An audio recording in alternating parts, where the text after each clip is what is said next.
Hello friends, कैसे हैं आप सभी का आपके अपने YouTube channel sociology with Sangeeta में मैं संगीता स्वागत करती हूँ।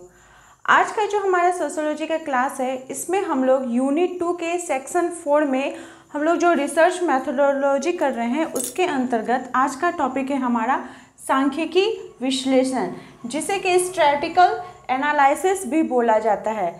इस थ्योरी के अंतर्गत, इस कॉन्सेप्ट्स के अंतर्गत आपको कुछ 5 थ्योरीज को देखने को मिलेगा और ये जो क्लास है आज की, ये आपके आने वाले एग्ज़ाम के लिए बहुत ही ज़्यादा हेल्पफुल रहेगी, क्योंकि अभी रिसेंट के जो सिलेबस है उसमें हम लोग देख रहे हैं कि प्रीवियस ईयर का जब आप क्वेश्चन देखिएगा तो इससे रिलेटेड आपको सोशियोलॉजी में क्वेश्चन देखने को मिलेंगे। साथ ही साथ फर्स्ट पेपर में भी आप लोगों को इससे रिलेटेड जो टॉपिक्स है, इससे रिलेटेड आपको 1-2 क्वेश्चन देखने को मिलेंगे। इसलिए क्लास को लास्ट तक देखिए और मैं बहुत ही ईजी वे में आप लोगों को समझाने का कोशिश कर रही हूँ। और अगर आपको क्लास हेल्पफुल लगे तो प्लीज़ इसे लाइक, शेयर तथा अपने दोस्तों के साथ शेयर कीजिए। और नए चैनल पर नए हो तो प्लीज़ सब्सक्राइब कीजिए। और देखिए, ये जो थ्योरी है, अगर आप इसे पूरा समझने का कोशिश करें तो इसका जो कॉन्सेप्ट है बहुत ही ब्रॉड है, लेकिन हम लोग को क्या करना है, हम लोग को नेट का एग्ज़ाम को क्वालिफाई करना है। हम लोग को अपने नॉलेज को बहुत ज़्यादा किसी को तो दिखाना है नहीं, हमें सिर्फ क्वालिफाई करना है। साथ ही साथ जो यूपी पीजीटी का सोशियोलॉजी का एग्ज़ाम है, उससे भी इसमें क्वेश्चन पूछे गए हैं और उसे भी हम लोग को क्या करना है, क्वालिफाई करना है। तो इसलिए हमें वैसा ही कॉन्सेप्ट्स को देखें जो कि हमारे आने वाले एग्ज़ाम के लिए हेल्पफुल हो। तो चलिए क्लास को हम लोग लेट ना करते हुए स्टार्ट करते हैं। और सांख्यिकी विश्लेषण के अंतर्गत जो मेन टॉपिक आते हैं उसमें सबसे पहला आ जाता है माध्य, जिसे कि क्या बोला जाता है, मीन। आपको कहीं कहीं यहाँ पे समांतर माध्य भी देखने को मिलेगा। ये क्या होता है, तो इसकी हम लोग परिभाषा को देख लेते हैं। तो वह मूल्य जो किसी श्रेणी के समस्त पदों में मूल्यों में उनकी संख्या के भाग देने से प्राप्त होता है। ठीक है, क्या बोला जा रहा है, एक मूल्य, एक वैल्यू, वो क्या है, एक श्रेणी से हो, एक सीरियल वाइज हो, और उसमें क्या होगा, उन जो वैल्यूज़ है, जो नंबर्स है, उनका टोटल हमको करना है। साथ ही साथ जो कितने श्रेणीज हैं उनकी संख्या को हम लोग जब भाग देते हैं तो उसका जो हमें रिजल्ट प्राप्त होता है उसे ही माध्य कहा जाता है। इसको हम फॉर्मूला के माध्यम से भी देख सकते हैं। और आपका साथ ही साथ देखिए, यहाँ पर भी फॉर्मूला दिया गया है कि माध्य क्या है, तो पदों का योग साथ ही साथ पदों की संख्या, भाग देने पर उसका पदों का योग भाग पदों की संख्या। इसको हम लोग इस प्रकार से समझ सकते हैं कि मान लीजिए आप कोई 5 नंबर्स ले रहे हैं, 1 2 3 4 5। ठीक है, आप अगर ऐसे भी नहीं ले रहे हैं तो आप अगर ले रहे हैं कि 5 को ही आप 5 बार लिख रहे हैं, और तो ये क्या हो गया, पदों का योग। तो इसका योग कितना हो जाएगा, 25। आप लोग यहाँ पे 25 लिखिएगा। फिर बोल रहा है पदों की संख्या, यानी कितना है, 1 2 3 4 5, यानी कि यहाँ पे हम लोग 25 लिखेंगे, नीचे 5 लिखेंगे। तो इसका जो हमको आंसर प्राप्त होगा, ठीक है, वो क्या हो जाएगा, उसे हम औसत भी बोलते हैं। क्या बोला जाता है, उसे हम एवरेज के नाम से भी जाना जाता है। क्या बोला जाता है, एवरेज के नाम से भी इसे जानते हैं। तो ये हो गया माध्य। देखिए कितना इजी है। क्या बोल रहा है, पदों का योग भाग पदों की जो संख्या प्राप्त होगी वो क्या कहला जाएगा, माध्य कहला जाएगा। अब हम लोग नेक्स्ट देखते हैं कि माध्यिका क्या होती है। माध्यिका, जिसे कि मीडियन बोला जाता है, ये वो केंद्रीय मूल्य है जो क्रमबद्ध एवं व्यवस्थित होती है और 2 संख्याओं के भागों में विभाजित करता है।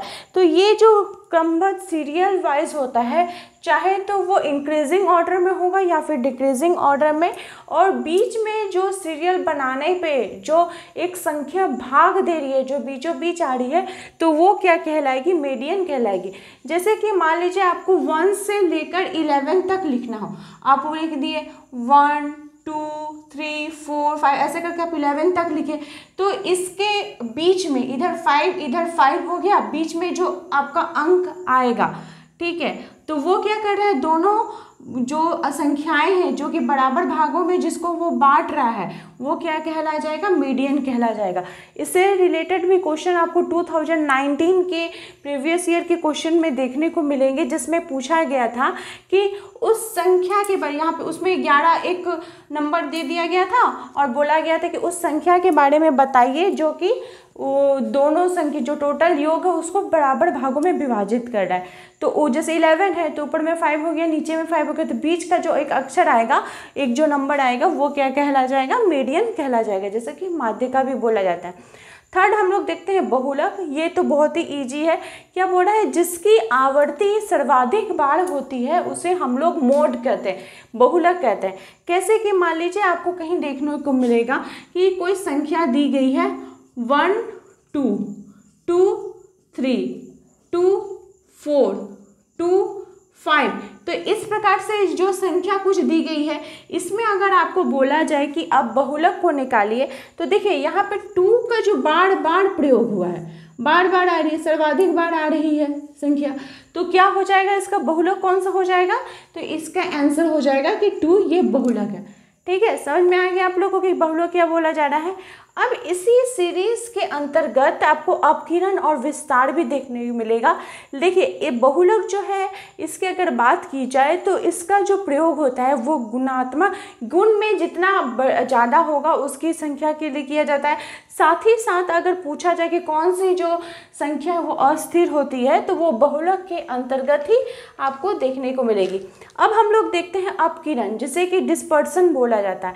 ये केंद्रीय मूल के आसपास संख्याओं का विचरण या बिखराव होता है। जो संख्याएं होती हैं जो आसपास में फैली हुई रहती हैं, फैलाव जो आपको देखने को मिलेगा उसे क्या कहा जाएगा, डिस्पर्शन कहा जाएगा। हमारा फिफ्थ जो एक थ्योरी है ये सांख्यिकीय विश्लेषण के अंतर्गत ही आएगा। आपको पूछा जाएगा कि विस्तार किसे कहते हैं, रेंज किसे कहते हैं। तो इसकी परिभाषा को जब हम लोग देखते हैं तो पाते हैं कि सम्मक श्रेणी में सबसे बड़े मूल्य और सबसे छोटे मूल्य के अंतर को उस श्रेणी का विस्तार कहते हैं, यानी रेंज कहते हैं। ठीक है, आपको अगर श्रेणी की संख्या दी गई 2 3 4, जैसे आपको श्रेणी की संख्या दी गई है 2 3 4 5 6 8, ठीक है, आपको क्या बोल रहा है, इस मूल्य के अंतर को श्रेणी का विस्तार करें। सबसे बड़ा मूल्य कौन सा है, तो 8, सबसे छोटा मूल्य कौन सा है, तो 2, तो 8 में से 2 को माइनस करेंगे तो हम लोग क्या पाएंगे, 6, तो ये क्या हो जाएगा, इसका आंसर, विस्तार का आंसर हो जाएगा। इसको अगर हम फॉर्मूला के माध्यम से देखें तो इसका फॉर्मूला है ये। तो आई होप आप लोगों को आज की क्लास अच्छे प्रकार से समझ में आ गई होगी। हम लोग को क्या करना है कि जितने भी सोशियोलॉजी का जो कॉन्सेप्ट है, जो सिलेबस है वो बहुत ही ज़्यादा वास्ट है, इसलिए वैसे हम बहुत ही ज़्यादा डीपली जाके नहीं बल्कि उसको से बेस को हम लोग को समझना है कि क्या बोलने का कोशिश कर रहा है। अगर आपको क्लास हेल्पफुल लगी है तो प्लीज़ आप अपने दोस्तों तक इसे ज़्यादा से शेयर करें। मेरे चैनल पर नए हो तो प्लीज़ सब्सक्राइब करें। मेरे चैनल के साथ बने रहने के लिए आप सभी का थैंक यू।